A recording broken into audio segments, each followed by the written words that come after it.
Salut tout le monde, j'espère que vous allez super bien. Alors, bienvenue dans ma cuisine. Vous êtes dans la cuisine de Alflore.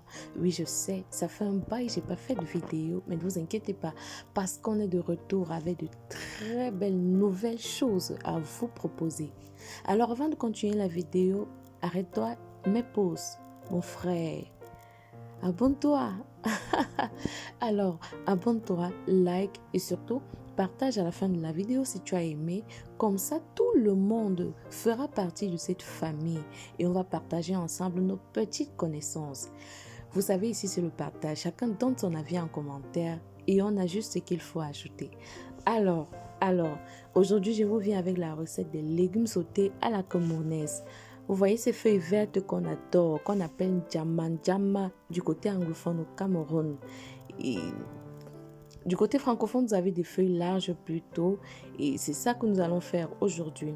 Pour la recette dont vous aurez besoin des tomates, alors nos ingrédients, nous les avons déjà coupés.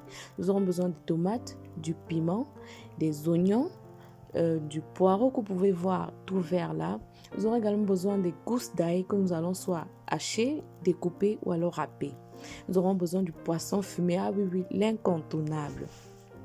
Alors, passons à la préparation de notre légume sauté. Vous pouvez voir là des légumes verts que j'ai déjà préalablement lavés et fait bouillir en même temps. Là, ils sont déjà pressés et prêts au sautage.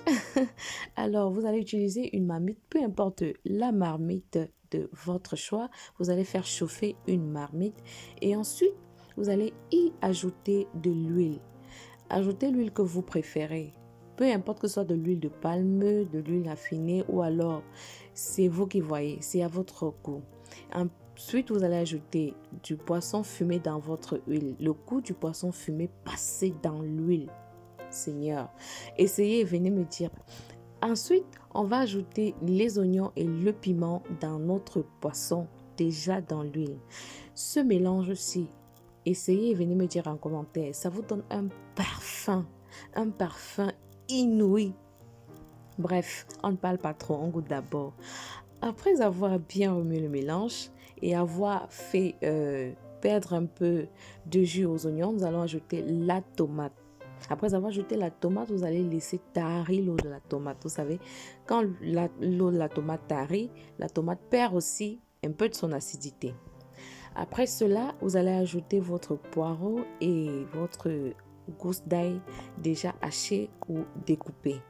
Vous allez ajouter tout ça et puis vous allez remuer, vous allez mélanger, vous allez tourner tout ça et vous allez recouvrir votre marmite.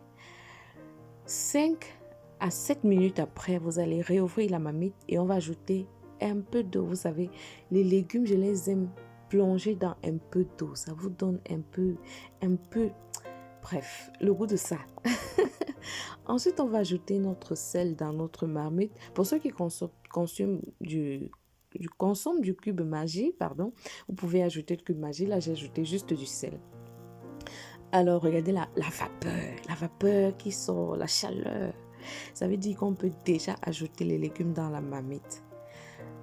Alors après avoir constaté que votre mélange a assez tari, que l'eau de la tomate a assez séché, vous allez ajouter vos légumes, vous allez tourner.